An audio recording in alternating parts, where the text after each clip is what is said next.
Татарстан Республикасы һәм татарлар турында тулы мәгълүмат.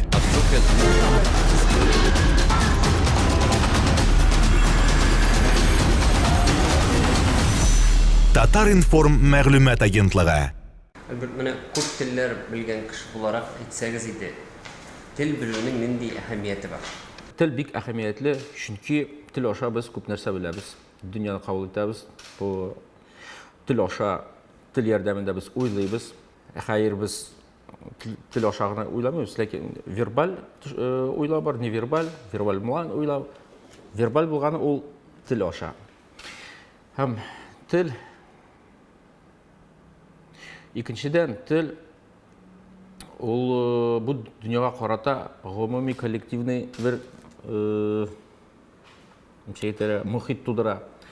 Бер телне белгән, бер үк телдә сөйләшкән бер җәмгыять аерым бер мөхиттә яши. Әгәр ике телне белсәң, синең шизофрения башлана, шаярып әйтәм генә. Ике җәмгыятьнең дөньяга карашларын, кыйммәтләрен аңлый башлыйсың. Шулай итеп, күп тел белсәң инде, тагын да күбрәк белә башлыйсың, күбрәк хис итә башлыйсың, аңлый башлыйсың, тирәнтен аңлый башлыйсың. Мәсәлән, кайбер телләрдә бик сирәк андый тел бар, заман категориясе юк. Уйлап карагыз. Сезнең башыгызда заман категориясе булмаса, нәрсә була? Дөньяга карашыгыз һич шиксез үзгәрәчәк. Бүтәнчә күрә башлыйсыз. Инде чөнки һәрбер телдә үзенә күрә бер грамматика, үзенә күрә морфология, синтаксис һәм шул карыйсыз бер үк дөнья, телләр төрлечә карыйлар. Менә шушы фикердән кайчандыр Сипиров-Ворф дигән теория барлыкка килгән. Теория лингвистической относительности дигәне. Бу теория әлегә һаман актуаль. 19 гасырда барлыкка килсә дә, һаман да актуаль. Чөнки телнең искиткеч күп функцияләре бар. Менә хәзер бит инде тел, менә без күреп торабыз, күз алдында сез әйтәсез тел байлык дип, менә күз алдында югалып бар.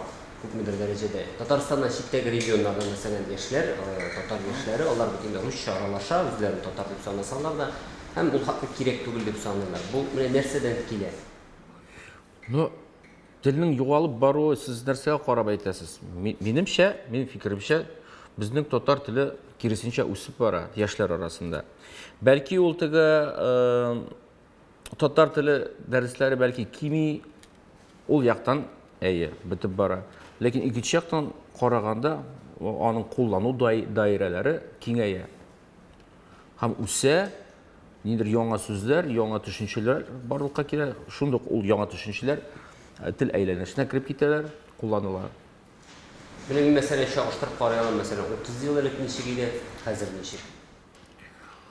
Мәсәлән, заманында безгә Тамбов хәдди такташны биргән. Хәзер безгә Тамбов хәдди такташны бирә алмый, сез тел үсә дисез. Юк, тел үсә, бәлки әдәбият ягыннан бераз аксый да, ләкин менә шәһәр шартларында татар теле гимназияларын, лицейларын бетерүче укучыларның саны, яшьләрнең саны арткан бит инде. Һәм бик күп татар телле проектлар, акциялар, лагерьләр барлыкка килгән. Шуңа күрә минемчә тел киресенчә үсеп бара ул.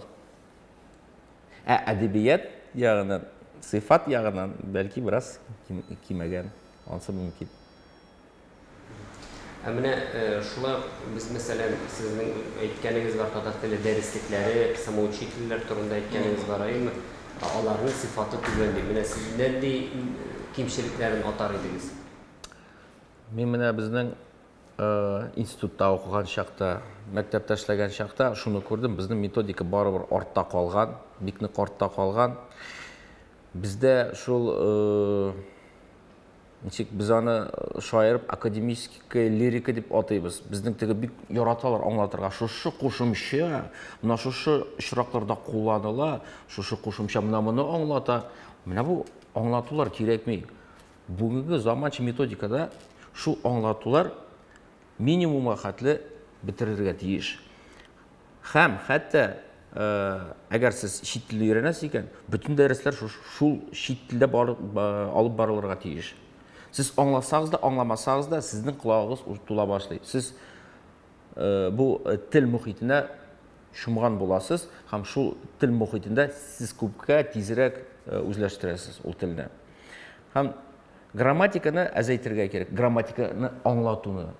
Күбрәк багаж. Башта багаж җыела, ягъни кеше аның кайсы аның исем, кайсы сыйфат, кайсы рәвеш икәнен аңламыйча, башта ул ятлый ул сүзләрне. Исәмсез, саулыгыз, хәлләрегез ничек, Аллага шөкер, әйбәт, кебек шундый җөмләләрне ятлый. Аннан инде шундый яхшы гына багаж җыелгач, шундый сүзләрдән аны анализлый башлый инде кеше. Шунда бәлки бераз мөмкин кадәр әзәйтеп аңлатырга була. Ул аннары мантык буенча ул сүзләрне аңлаштырып, икенче очракларда кулланырга мөмкин. Менә шушындый алдынгы методика. Ягъни бу безнең бу методика турында әле катлаулы метод. Вот шул катлаулы метод, ягъни тел мөхитенә тулайым шумып өйрәнү дигән сүз аңлата. Вот шул метод. Бездә ул нишләптер һаман теге искечә укытыла. Институтларда да, мәктәпләрдә дә. Һәм әлбәттә ки үрнәкләргә игътибар итәргә. Бүтән бирелгән үрнәкләр Тукай, Муса Җәлил шигырьләреннән түгел, ә безнең менә көндәлек көн сайын куллана торган очраклардан шуннан алынган җөмләләр булар тиеш. Үрнәкләр Ньютон әйтмешли, теория хәтле бик мөһим. Ягъни сайланган үрнәкләр дә бик отышлы булырга тиеш. Менә сез татар телен ничек өйрәндегез? Мин татар телен чит тел кебек өйрәндем. Менә шул чит телләрне ничек өйрәнәләр, шулай яңадан итеп, шулай утырып, монсы исеменсә шул, менә шул дип өйрәндем мин аны. Һәм татар телендә миңа иң авыр әйтелеше авыр булды миңа. Чөнки чит телдә син барыбер теге акцент белән сөйләшсәң, ул бер хәл. Әйдә ана телендә акцент белән сөйләшкәндә бик авыр, бик катлаулы барьер. Аны инде безнең бик күп милләттәшләребез, ягъни татар телен начар белән милләттәшләр шушы барьерга барып бәрелә. Һәм сөйләшергә куркалар. Чөнки ул синең ана теле. Инглиз телендә ялгышырга куркыныч түгел. Өстәвенә безнең җәмгыять бик усал җәмгыять. Әлбәттә җәяләр эчендә әйтәм мин аны. Безнең кайбер очракларда менә кеше бер ялгыша, шунда ук танкыйтли башлыйлар, бетерәләр шуны. Бүтән мотивациясын бирә. Мотивация бик әһәмиятле нәрсә. Методикада да тел өйрәнүдә мотивация беренче урында тора. Бу безнең танкыйт белән җәмгыять үзе шул мотивацияны үтерә ул. Юкка чыгара. Шунысы кызганыч. Нигә шулай икән? Белмим, бәлки теге ул наданлыктыр, мин дип уйлыйм. Чөнки әдәпле кеше ялгыша икән, шунда ук танкыйт белән теге ябырылмаска кирәк ана. Чөнки ул дөрес юлда, ул телен өйрәнә, ул мәдәниятен өйрәнә. Мин үзем шул юлны үткән кеше. Ул бик катлаулы һәм авыр ул.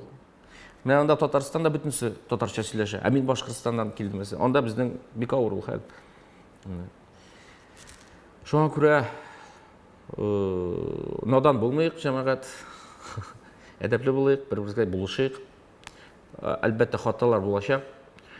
Ул хаталарны матур иттереп төзәтергә кирәк. Ябырылып түгел, матур гына шул методика буенча, әдәп методикасы буенча аны төзәтергә иде. Менә хәзер моны да шул очрак дип әйтеп буламы? Мәсәлән, хәзер бик киң таралган очрак инде бу. Кибетләрдә, анда яки урамнарда элмә такталарны фотога төшереп алалар һәм шуны тәнкыйтьлиләр. Бер яктан караганда булар татарча язган, мәсәлән, ниндидер кибет татарча язмый икән, аңа карата бер нинди тәнкыйть юк. Анда мәсәлән, ниндидер кибеттә бик көлкеле язмалар барлыкка килә икән, ул тәнкыйть объектына әйләнә. Ничек карыйсыз? Бу шул ук очрак. Ул бит ничек әйтергә инде? 10 яхшы әйбер эшләсәң, бер начарны эшләсәң, шул начарны сөйли башлар. Шуны әйтмәкче буласызмы сез? Юк, менә мәсәлән, бу шул ук мотивацияны үтерүгә кермиме? Мәсәлән, бер-ике кибет бар. Берсе татарча язган. Юк, анда инде татарча язмаган. Юк, аны фото белән язган. Тәнкыйтьләргә кирәкме? Минемчә кирәк. Тәнкыйтьләргә кирәк. Чөнки ул үзенә бик җаваплы, зур җаваплы калган. Татарча язу язган. Бүтән кеше күрә торган җирдә. Анда инде танкыйт булырга тиеш. Һәм катыдыр танкыйт. Кемдер язмаган икән, аңа берне нидән китте. Кем язмаган, аны белмим эшләтергә кирәк иде. Бәлки аны уятка калдырырга кирәкдер аны. Берәр ничек. Уялсын, язсын. Менә хәзерге вакытта бит шундый тенденция күзәтелә. Ике язып куйды, хаталы итеп язды. Ике чагыштырмача икән. Ике язды татарча, ике ядан көлделәр. Ниндидер мәсәлән Россиядәге сәүдә шелтәре язмады бер нәрсә дип тә, аны күргән кеше дә юк. Сез инде Татарстан кысаларын эчендәге кибетләрне әйтәсезме? Танкитләргә кирәк. Каты иттереп язсыннар. Икене анда Хаталы язган өчен тәнкыйтьләргә кирәк, әйме? әлбәттә, аны профессионаллар аны язырга тиеш. Анда икега тәрҗемә иткән кешеләрне дә танкитләргә кирәк.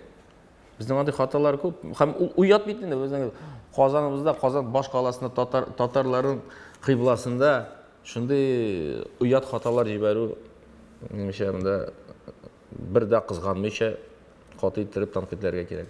Сез ничек уйлыйсыз, менә бу мотивацияны үтерүгә китермәячәкме? Менә шул ук Юк, үләячәкләр. Нәрсәгә миңа татарча язарга? Юк, без мотивацияны үтерә беләсез нәрсә? Менә бер аерым шәхескә бәйләнгән чакта. Монда бит инде теге кеше түгел, бу бит инде кибет. Анда турыдан-туры күзенә карап бәрмисең бит инде. Шундый ничек әйтәләр? Мәгънәви шәхес була ул. Виртуальный. Шуңа күрә теге мотивацияны үтермәс дип уйлыйм. Бәлки киресенчә, кайбер кешеләрдә бит танкит килешә, кемгәдер килешми. Берсен танкит итәсең, ул киресенчә үзен теге бераз җыелып эшли башлый ул үз өстендә. Кемдер чынлапта мотивацияны бетерә. Ул танкитның да төрле ягы бар. Яшьләрдә нәрсә мотивация уята, ничек уйлыйсыз менә? Яшьләрдә иң яхшы мотивация заманча модный булган әйберләр. Татар теле белән үрелеп барса, мәсәлән, шул мәсәлән бик матур кием, менә анда татарча берәр нәрсә язылса, шундай татарча фирма, татарча бу минем өчен мәсәлән шәхсән мотивация була. Татарча матур музыка яңгыраса, мотивация. Анда берәр шундый берәр матур җиргә киләсең, анда татарча яза, бу минем өчен бөтен мотивация. Шуңа менә дөрес язылмаган бу искеләр мотивацияны бетерә, менә аны күргән кешене. Мин мәсәлән күргән чак, бер нәрсә эшләп булмый бу татарлар белән. Һаман хаталап язалар. Һаман. Шуңа мотивацияны бетерә. Шуңа күрә вывескалар бик каты танкитләргә кирәк. Бер дә кызганмыйча. Чөнки андагы вывеска бүтән кешеләрнең мотивациясын бетерә. Менә уңай мотивация үрнәкләрен әйтеп китә аласызмы икән? Менә соңгы араларда үзегез күзәткән җырчылардан, шул музыкантлардан, брендлардан мәсәлән.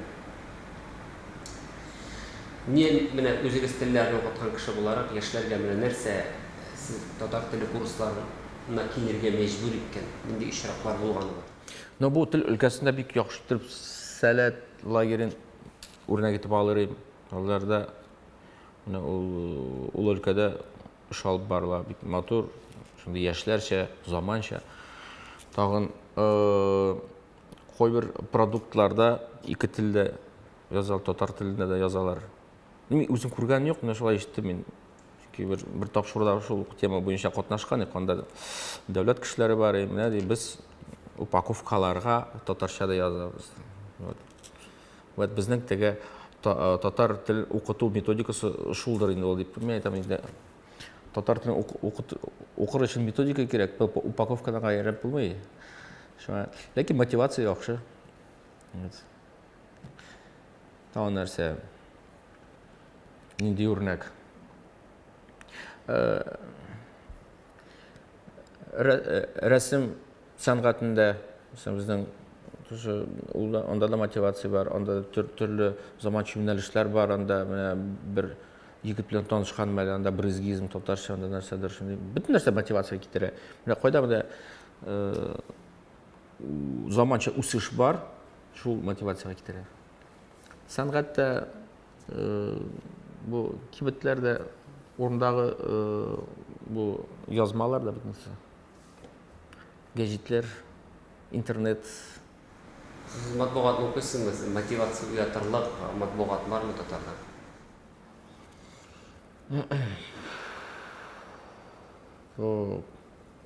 Матбугат. Мен қоша оқимын, анда бір мотор рәсім көрінсе, бір мотор сөз көрінсе, шундый чөнки үзегез беләсез, бүгенге көндә мәгълүмат бик күп, көнсә агылып тора, шул агылып торган матбугаттан, мәгълүматтан кайсын укырга, кайсын сайларга да белмәсең. Ну, карап барга тырышам инде. Мотивация уятырлык әдәбият бармы безнең? Мин элек детективлар укырга яратадыр идем. Шуннан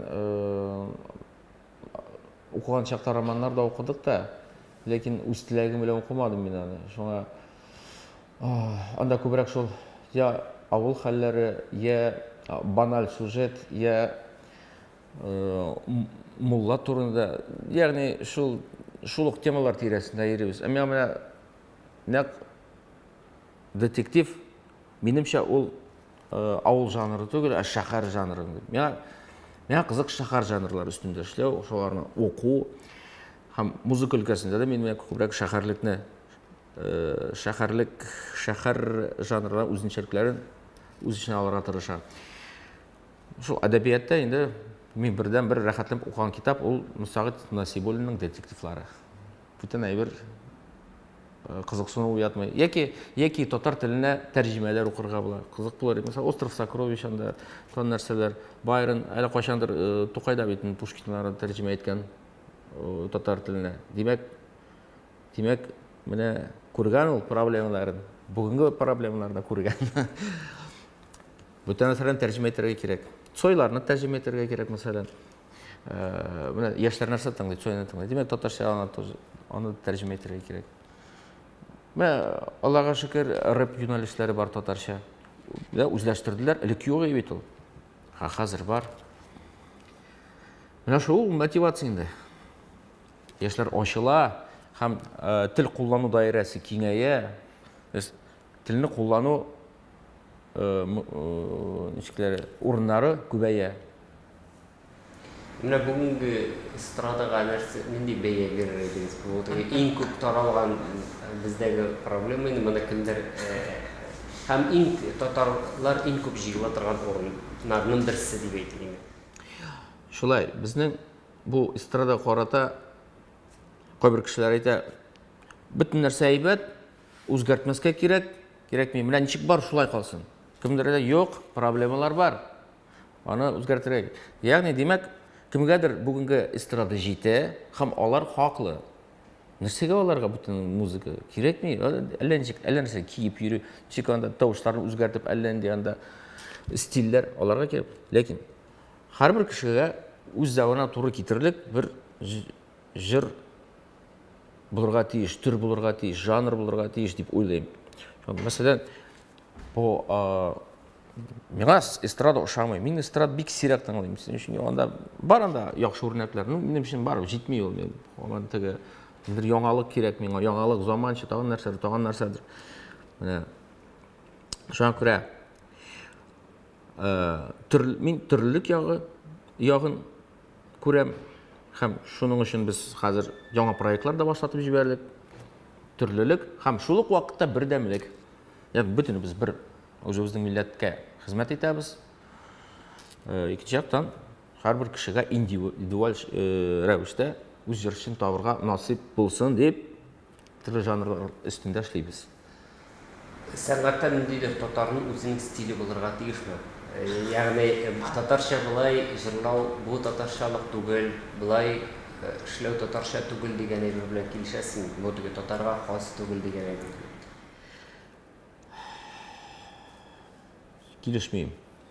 Килешмим, чөнки бөтен дөньяда менә бу беренчедән наданлык. Наданлык ничек инде бөтен нәрсә анда музыкасында татарлык чыгарылырга тиеш. Беренчедән ул татар телле булырга тиеш. Танго мәсәлән, танго французлардан әле каян килгән нәрсә. Нишләп анда тангода ниндидер татарлык булырга тиеш? Баянны кертергә була, конечно. Но ул тиеш дигән сүз түгел, ул ирекле. Теләсәң уйна баяның белән, теләсәң баянсыз уйна, татарлык. Аны иң мөһиме татар телле булу, минемчә. Һәм Әлбәттә, анда татар үзенчәлекләр булган музыка ул яхшы нәрсә. Мин шундый безнең үрнәкләр бар, һәм мин алар белән горурланам. Аларга афәрин дип әйтәсем килә. Чөнки бу бик катлаулы. Татарча гына җырлау ул бер хәл, а музыкада татарлыкты чагылдыру ул икенче осталык кирәк. Мин үзем күбрәк шул татар телле булырга тырышам, һәм минем өчен менә бу үзенчәлек бик мөһим түгел. Иң мөһиме татар телле булу. Ни өчен менә салаватның шулай булай җырларга ярамый дигән сүзе шундый сездә нәфрәт уятты. Нәфрәт уята, шуны бу фашизм чөнки. Дискриминация һәм фашизм бу. Biz ничегенә булган. Может, менә аның авылында салават җырласыннар, теләсәнсә эшләсеннәр. Ә монда Казан, бу шәһәр, бу авыл түгел, монда төрле кешеләр яши. Монда шәһәр шартларында үскән балалар бар. Алар бөтен салават җырларга тиештеле. Или Ганиева буенча җырларга тиештеләр штеле. Минемчә, монда иреклек, монда ничек әйтергә, плюрализм, монда заманчылык булырга тиеш. Шулай. Шуңа мин мондый фашистларга каршы һәр вакыт битараф калмыйм, һәр вакыт үз сүземне әйтәм. Теләсәләр чәчәсеннәр. Ләкин булай татарча җырларга ярый һәм кирәк. Халык үзе сайласын. Әнә концертларны җыялар икән. Сиңа бетте сүз. Нәрсә анда кузгатырга? Шулай бит. Хәтта мин андый Алла берсә бер фестиваль оештырачакмын. Менә татарча шулай җырлый белми торган, акцентлы шундыйларны прямо җыярмын да куярмын да шундай бер фестивальгә. Шаир байтамын да. Менә шундый татарда ул бит инде теге аңга кергән дип әйтмәй шундый фикер бар, татар моңлы итеп җырларга тиеш дигән әйбер бар. Тиеш сүзе тиеш түгел. Кирәкми ул тиешлек. Нишләп тиеш? Юк, татар авылында теләсә ничек җырласын ул, матур ул. Мин бит аңа каршы түгел. Ләкин бүтәннәргә дә юл бир, бүтәннәр дә җырласын. Алар бит үз тормышларын чагылдыра. Алар монда үскән, алар может ул синең сандугачның ишетмәгәндә бер гомерендә. Ул хәр нәрсә җырламаска что ли аңа? Син аны шул җырлау хактан мәхрүм итәсең. Һәм син кем? Син кем шундый сүз әйтергә? Син Ходай мәллә син? Или Ходайның замы что ли син? Үзең үз җырларыңны җырла, күтеңне кыста, шулай җырла. Бүтәннәргә юл япма син. Bütün кояш, bütün кешеләргә бер тигез итеп яктырта. Синең урының бармы? Шул урында тор. Бүтәннәргә кысылма. Шулай дип уйлыйм мин. Бүтәнсе иң мөһиме без бүтәнебез татарлар һәм татар телле. Шөкер кыларга тиешләр. Шундый яшьләр заманча татарча җырлаганына Худайга шөкер кыларга тиешләр. Менә булай тиеш түгел дип сүз әйткәнчә. Менә мәсәлән, ничек уйлыйсыз, менә заманча менә шушындый яшьләр проектлары булмаса, ул шәһәр яшьләре руслашачакмы? Руслашачак әлбәттә. Я шундый теге авыл дәрәҗәсендә калачак. Вот. Һәм киләчәге булмый аның. Мәсәлән, берәр Рәсәй күләмендә яки дөнья күләмендә берәр конкурс вә фестивальгә чакырсалар, син һаман шул гармонны тотып җырлыйсың үстеле. Ну, була инде, анысы да начар түгел. Ләкин ниндидер үсешләр булырга тиеш бит инде. Гел авылда яшәп булмый бит. Төрлелек булсын ул, төрлелек. Баяны да булсын, монысы да булсын. Ләкин менә булай гына булсын, менә монысы булмасын, син кем? Син Ходай түгел, аның замы да түгел. Менә татарның чишмә башы авыл дип әйтәләр бит инде шул сүзгә сезнең караш ничек? Ул дөрестә дә әлегә кадәр шулмы? Һәрбер кешенең үз фикере, сөйләргә хакы бар. Ләкин мин авылда үсмәдем. Авылда булган бар. Ләкин минем өчен илһам булып бүтән нәрсә тора. Минем өчен илһам булып безнең бөек тарихыбыз. Безнең рун хәрефләре белән язылган әдәбиятыбыз, безнең гарәп хәрефләре белән язылган әдәбиятыбыз, безнең латин хәрефләре белән язылган. Кемдер анда чишмә башында утырып язганы гына түгел. Анда бөтенсе керә. Безнең дәүләтчелек. Неужели безнең бабаларыбыз шул баян тартып кына утырганнар гомер буе? Неужели Бүтінісі шулай мұңлық пына отырғаны. Неужели біздің соғышқа ұзатқанда мұңланып насылай жырлап отырғандар? Мүмкін түгел, мүмкін түгел. Музыканың бик көп вазифасы бар. Дұшманға ябырылғанда бір хәл, барабандарға суға күшлі иттіріп, маршылар. Міскіленіп отырғанда екінші хәл, ішкенде екінші хәл. Ондай да жанр бар, табын жанры бар, бүтін халықларда да бар ол. Бұл нормально. Яғни, біз бүтін үшірақлардан піти-піти гіна жырласақ, білмеймін, бұл наданлық бұла, һәм артта қалған халық кебек болады. Табын жанрына басып. Жоқ, бір жанрға мұңланып қана, мұңланып, деп жырласа. Түрлі болырға тейіш. Шоңа көре біздің альтернатива да туған. Альтернатива өзінің неге қаршы түгіл, бір кімге қаршы түгіл. Әрбір жанрға альтернатива болырға тейіш. Оны корейлер, оны бүтін дүния ішлейлер. Бүтін дүнияда шыны ішлейлер. Бүтін дүнияда, бүтін жанрларда жырлар бар. Мұнысы корейше түгіл, мұнысы түрікше түгіл, мұнысы өзбекше түгіл деп айтып тұрмайлар анда. Просто ішлейлер и все. Әнше біздегі шол альтернатив жыршылар зор сәхнелер жия алды. Аның бик көп сәбәпләре бар. Чөнки безнең бүтін СМИлар,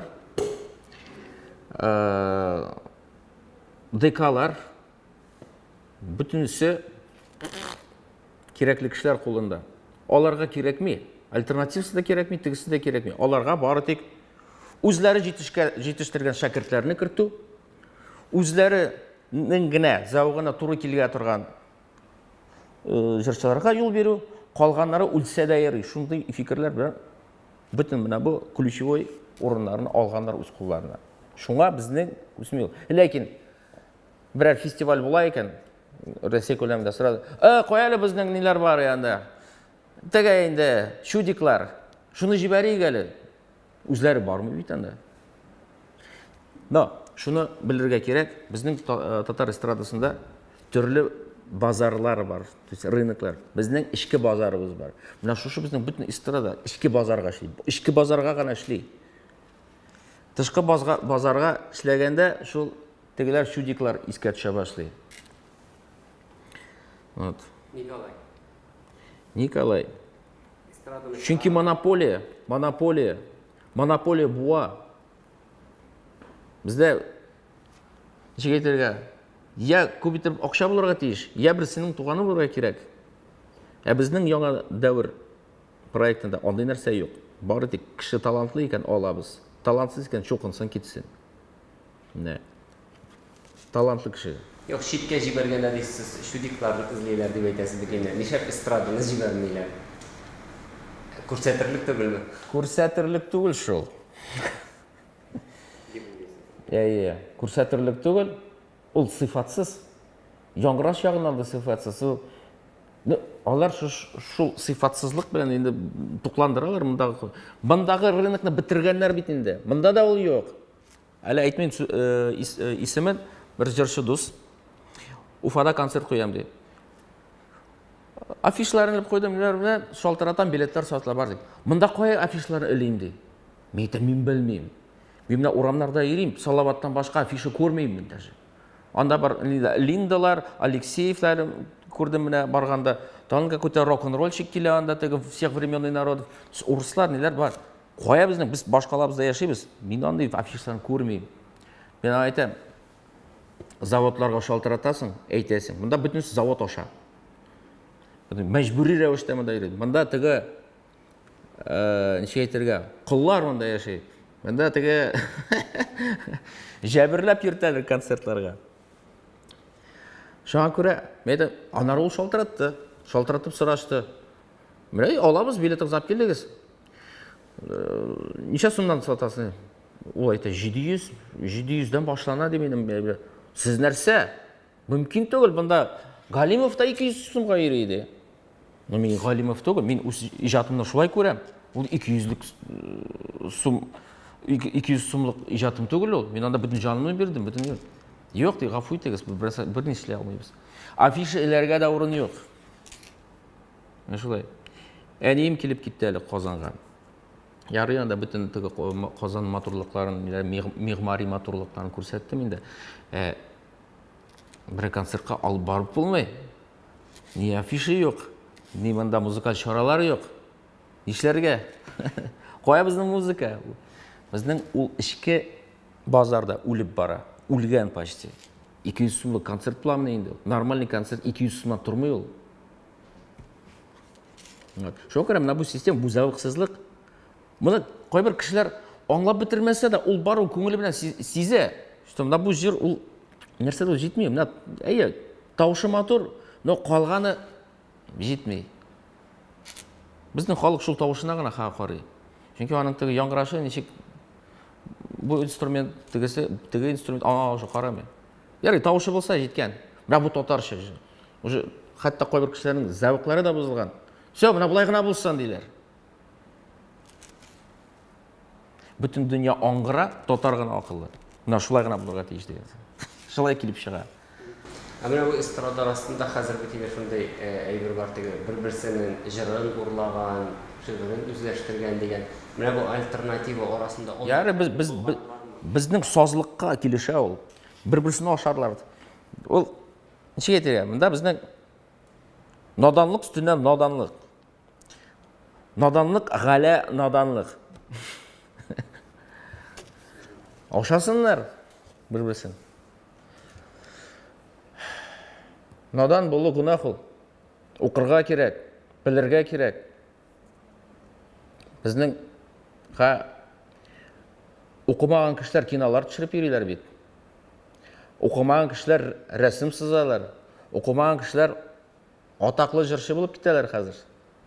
Чөнки бөтен дөнья дурак укыйлар. Ә безнең татар акыллы. Бөтен дөнья дурак. Без тарих белән кызыксынам дип әйттегез бит, әйме? Бу сезнең теге каян килгән нәрсә сез бер максат белән кызыксынасыз, үзегезнең шәҗәрәгезне өйрәнү максатыннан нинди максат белән кызыксынасыз һәм нинди ачышлар әлегә ачылмаган дип уйлыйсыз? Кеше тумыштан бирле үз-үзенә шундый сораулар куя. Мин кем? Мин каян килдем? Мин кая барам?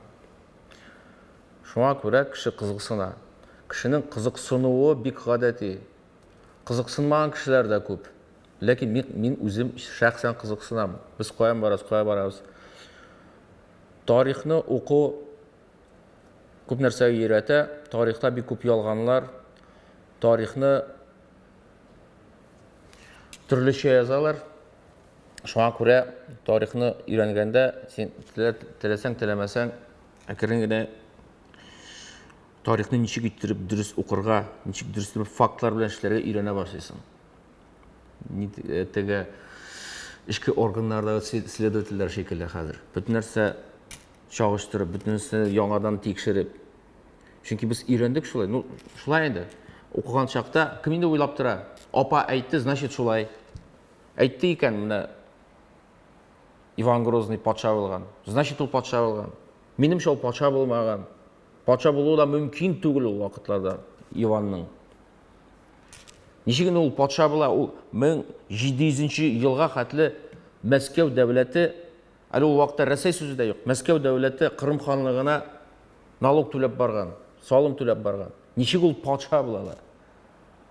Или патша булса икенче дәрәҗә патша. Ул мустақил патша булмаган. Мәсәлән, әтелгә килгәндә тарих буе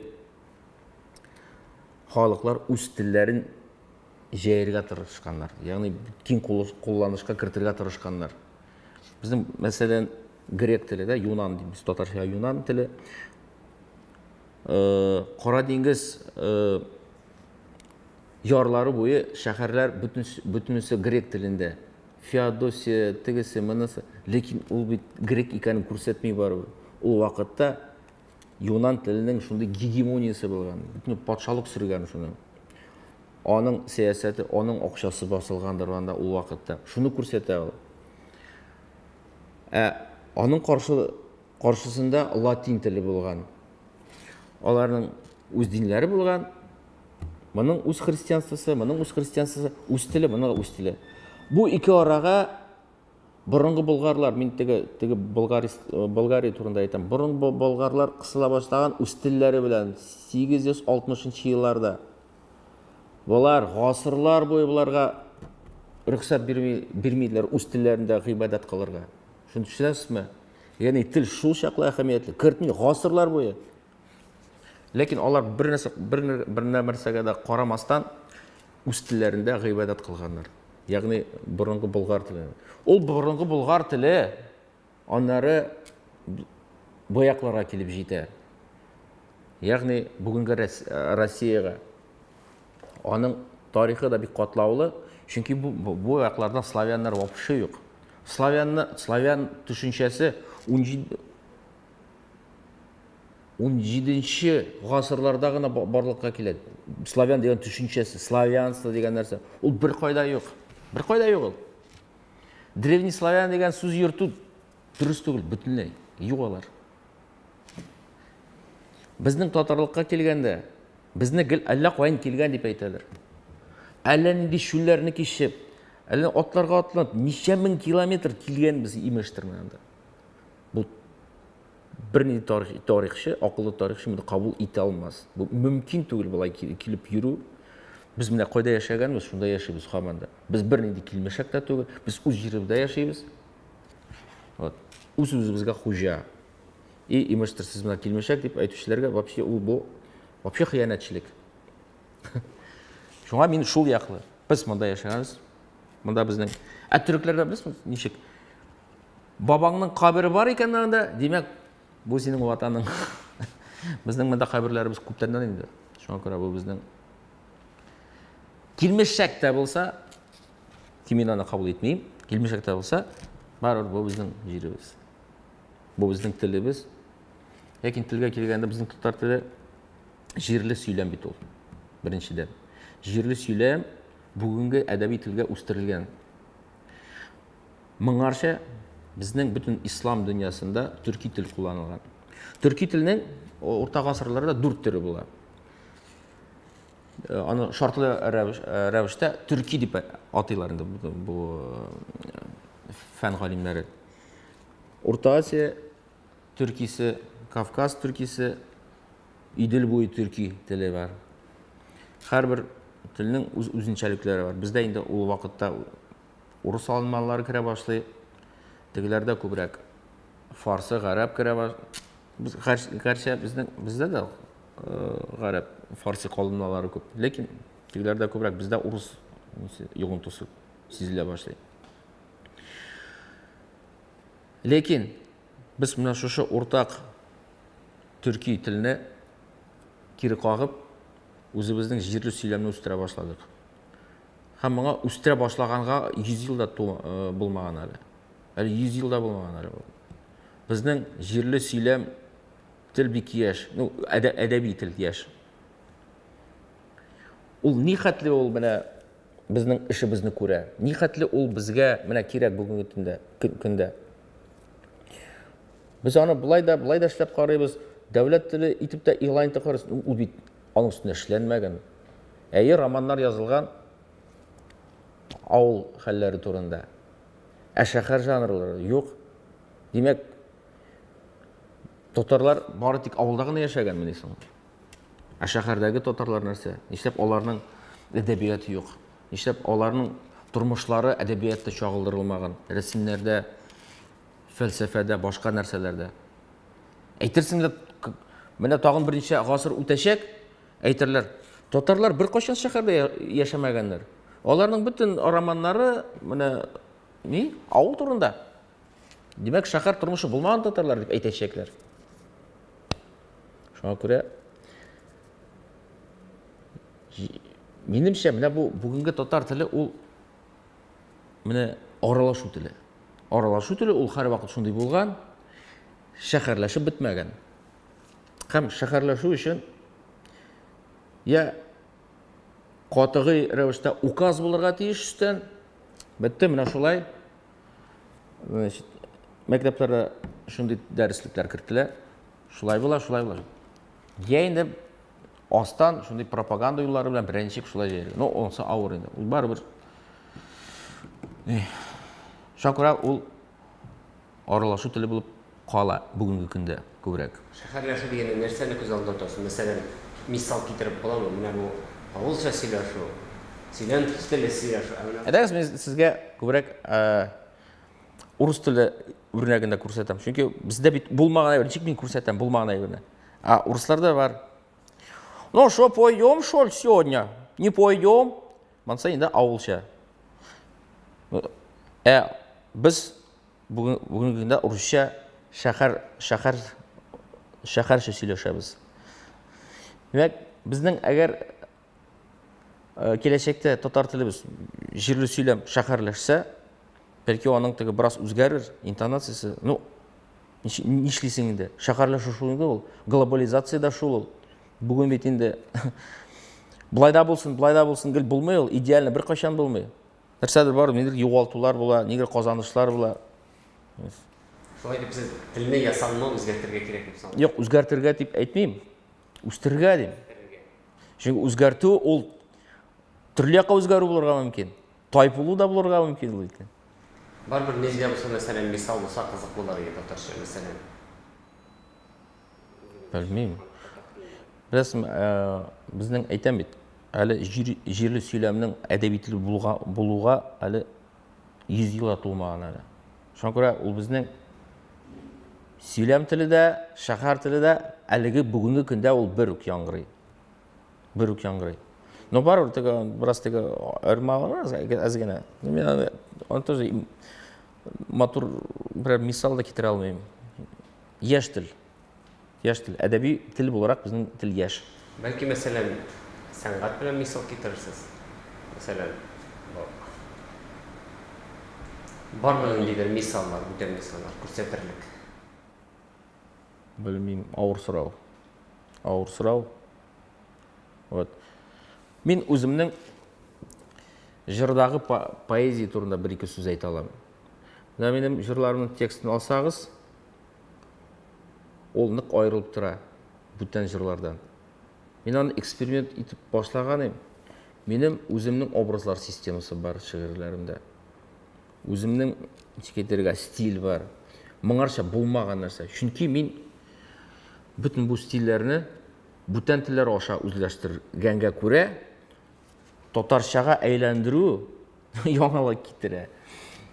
Кайчандыр безнең шулай беренче театр әсәрләре дә төрекчәдән тәрҗемә ителгән бит. Шулай башлана ул, тәрҗемәләрдән башлана. Шуннан инде бу стильне үзләштергәч, кешеләр бу стильдә эшли башлыйлар, яза башлыйлар. Күп телләрне белгән буларак, менә ничек әйтәсез, татар теленең нинди өстенлекләре бар? Татар теленең өстенлекләре бик күп. Татар теле бик уңай, аңлаешлы, кыска, шундый сүзләре бар, баш, кул, каш, күз, бер ижик белән чалдырга була. Безнең урыс теле уңайсыз бит ул яктан. Галава, ана әйтеп бетергән шунда син уже 3 сүз әйтәсең. Ул бер сүз әйтә, без 3 сүз әйтәбез. Татар теле компьютер теле итеп, компьютер теле буларак бик отышлы тел икәнен күптәннән әйтәләр инде галимнәр. Без аны инде күптән ишетәбез. Татар телен камил дәрәҗәдә белгән кеше бүтән төркиләр белән 80% сөйләшә ала. Бу моның өстендә дә тикшерү үткәрелде. Моның исемен дә әйтә алам. Казак галиме Арман Елеусин, үзе мондагы бер татарга әйләнгән үзе. Ул шул тикшерү алып барган, әйткән, үзе казак буларак, не әйтә, татар телен белгән кеше 80% бүтәннәр белән күрсәтә. Һәм бу процентажы татар теленең иң күп бүтән төрки телләр арасында. Шунысы кызык. Вот шундый өстенлек бар безнең. Өстәвенә безнең миңа татар теленең яңгырашы ошый. Аның әйтелеше, аның авазлары бик матур. Мен түрк теленә караганда мин татар теле күбрәк ошый. Мин мәсәлән 11-нче гасырда язылган Махмуд Кашгариның Диван-ул Лугати түрк әсәрендәге төрки үрнәкләрне татарлаштырып укыйм. Шул чаклы менә туры килә, шул чаклы матур. Ондагы телгә Бите 70% менә нәкъ безнең татарча шикелле. Бүгенге татар теле шикелле. Безнең сөйләм буларак калуның да бәлки бер хикмәте бардыр. Чөнки бу безнең сөйләм булып калуны кагач аның әйтелеше дә саклана яхшырак. Бу сүз байлыгы да үзенчә сакланып кала. Хәер, сүз байлыгы казакларда күбрәк. Чөнки алар теге күчмә ничек әйтергә, һаман теге күчмә халык буларак яшәгәч, аларда кайбер сүзләр күбрәк саклана. Бездә без ничек әйтергә, ничек була оседлый, ничек була ул татарча? Утырак халык буларак бездә бүтән өлкәдәге сүзләр күбрәк сакланып калган. Ләкин безне казаклардан аердылар. Безнең борынгы пластинкаларда, мен пластинкалар кыналган чакта, безнең элеккеге җырчылар башкортча, татарча, казак телләрендә, 3 телдә җырлыйлар элек. Без бер-беребезгә кирәк. Без татарлар башкортларга да, казакларга да мохтаҗ безгә, чөнки алар иң якын тел ягыннан, мәдәният ягыннан иң якын кардәшләрбез, туганнарыбыз. Һәм мин киләчәкне шулар белән берләшүдә күрәм шәхсән. Шуңа күрә бәлки телнең үзгәрүе дә бәлки шул якка булыр. Ягъни төрки сүзләр, саф төрки сүзләр күбрәк кертелеп, бәлки алфавитны бераз үзгәртеп, чөнки безнең бит инде алфавит, мәсәлән, башкорт алфавитына караганда безнең вообще буталчык. Я дип әйтер өчен я куябыз, аның икәнен күрсәтер өчен йомшак билгесен куябыз. Бу бит абсурд бит инде, бу абсурд. Кыска и белән куйсаң, җитә бит инде ул. Юк, анда шундый буталчык килеп чыга.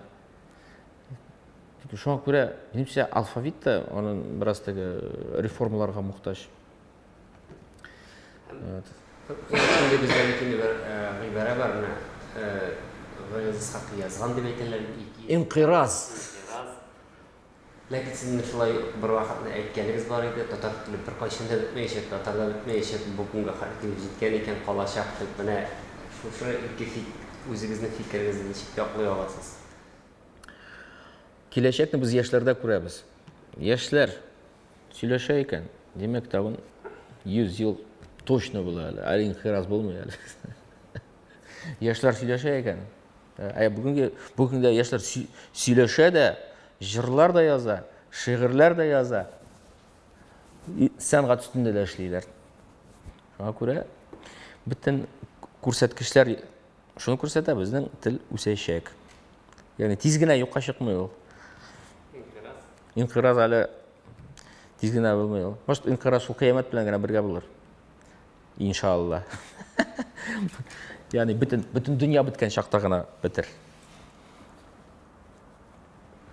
Нишләп шуңа не уверен. Нишләп не уверен? Юк, минем иманга килгәндә минем бернинди икелелек юк. Аллаһ бердер, Аллаһ бардыр, кыямәт бардыр, ул булачак. Ягъни татар теленең кыямәткә хәтле бетсә, ансы аяныч. Кыямәт белән бер рәттән булса, бер сүз юк. Сезнең ышанычлы дик кыямәттәге бетәчәк. Юк, кыямәтне без бит җан үлемсез бит, ул җан яшәячәк. Юк, татар теле дип әйтү, калачак дип фикер. Алыр, Алла бирсә, җәннәттә дә, бәлки кемдер җәһәннәмдә дә татарча сөйләшер дип уйлыйм. Шуңа ышанасым килә. Күрәсезме, менә исламга каршы сүз әйтәсем килми, ләкин без ислам белән бергә бик күп нәрсә гарәпләрне алабыз. Гарәпчә белсәң, татарча белмәсәң дә дигән кешеләр дә бар. Чөнки җәннәттә имештер гарәпчә генә сөйләшәләр. Ну, белмим, бу инде һәр кешенең үз шәхси фикередер ул. Ләкин фарсылар да хәзер кысыла. Әйтәләр, икенче тел фарсы теле була диләр. Ну, моңа ышаныргамы, юкмы? Да акыллы кешеләр ышанмас инде бу нәрсә. Ләкин бу без җәннәт теле дә, җәһәннәм теле дә, дөнья теле дә татарча булырга тиеш дип уйлыйм. Шулай ышанырга кирәк. Татарстан Республикасы һәм татарлар турында тулы мәгълүмат.